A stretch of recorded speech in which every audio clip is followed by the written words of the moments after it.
Deep in the heart of the Sahara Desert, long before the rise of Arab caravans and Islamic empires, there thrived a mysterious African civilization, the Garamantes. They built a kingdom in one of the harshest environments on Earth, created advanced underground irrigation systems, and became key players in trans-Saharan trade. Yet today, their story is largely forgotten, buried beneath the desert sands. Who were the Garamantes? How did they survive in the Sahara? And why did they ultimately disappear? In this video, we uncover the forgotten history of the Garamantes, the desert kingdom of the Sahara. The Garamantes were a Berber-speaking people who lived in the Fezzan region of today's southwest Libya, flourishing from around 500 BCE to 700 CE. To the outside world, they were first described by Greek and Roman writers. Herodotus, the Greek historian, called them a powerful tribe of the desert, ruling over other peoples. Roman records later described them as both raiders and trading partners. Unlike nomadic desert tribes, the Garamantes built cities. Their capital was Garama, near modern Jarma, which housed thousands of people and served as the center of administration, trade, and culture. Archaeologists have uncovered stone buildings, cemeteries, and even inscriptions, evidence of a society that was far from primitive. The Garamantes were desert pioneers, adapting to their environment in ways that astonished their neighbors. Survival in the Sahara requires ingenuity, and the Garamantes mastered it. Their greatest achievement was their underground irrigation system, known as fogaras. These were long, sloping tunnels dug beneath the desert, channeling groundwater from aquifers to fields and settlements, some extended for several kilometers. With these fogaras, the Garamantes turned barren desert into fertile land, producing wheat, barley, grapes, dates, and olives. They supported a population of tens of thousands, an incredible feat in such a harsh environment. This innovation predates similar irrigation systems in the Middle East, showing that African civilizations were solving environmental challenges independently. Without the fogaras, the Garamantes could never have thrived. The Garamantes were not just farmers, they were traders. Their location in the central Sahara allowed them to control routes connecting the Mediterranean world with sub-Saharan Africa. They supplied the Roman Empire with gold, ivory, salt, semi-precious stones, and enslaved people captured from deeper within Africa.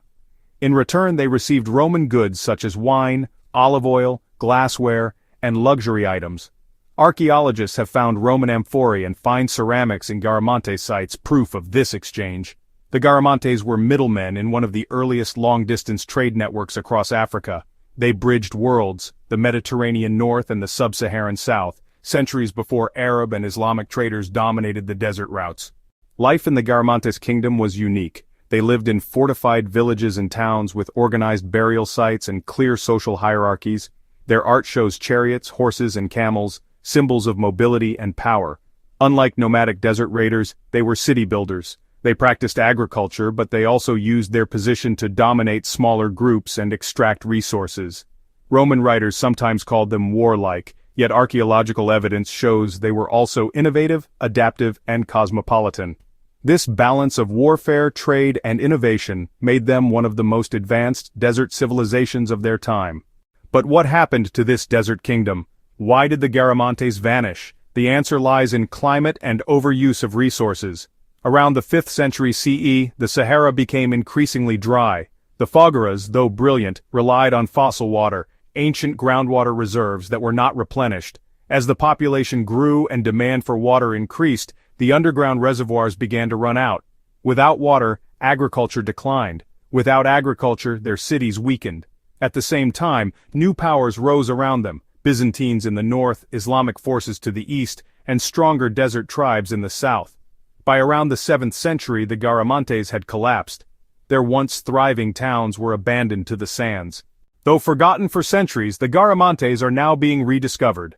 Modern archaeology, satellite imaging, and excavations have revealed their irrigation systems, trade goods, and urban structures. Their story challenges outdated ideas that Africa was isolated or without advanced civilizations.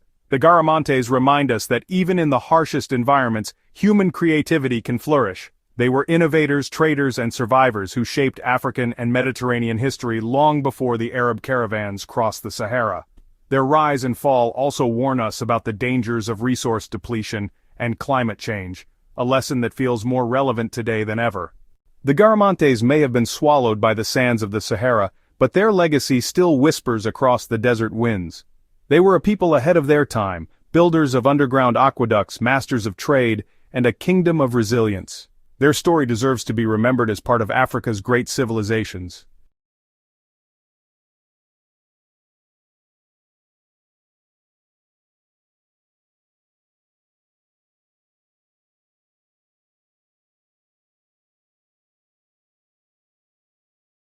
Thank you for watching Diaries of Black Africa. If you enjoyed this journey into forgotten history, give this video a thumbs up, share it with history lovers, and subscribe for more untold stories of Africa's past. Until next time, keep exploring.